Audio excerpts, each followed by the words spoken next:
Commodore 64 home computer has an unusually large memory. Remember? It also has all the peripherals you're ever likely to need.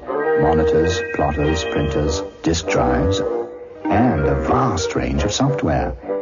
Which means you'll get so much more enjoyment out of your home computer.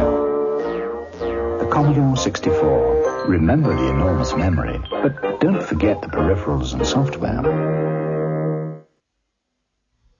Like most other home computers, the Commodore 64 is small and very agile.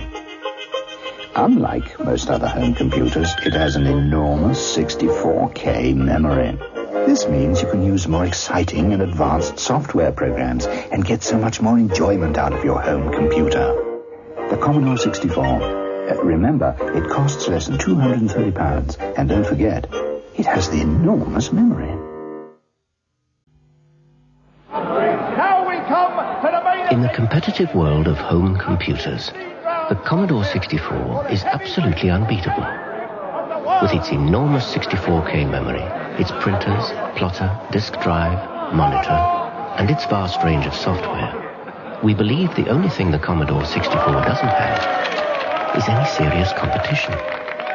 The Commodore 64. Never forget it's the world's biggest selling home computer.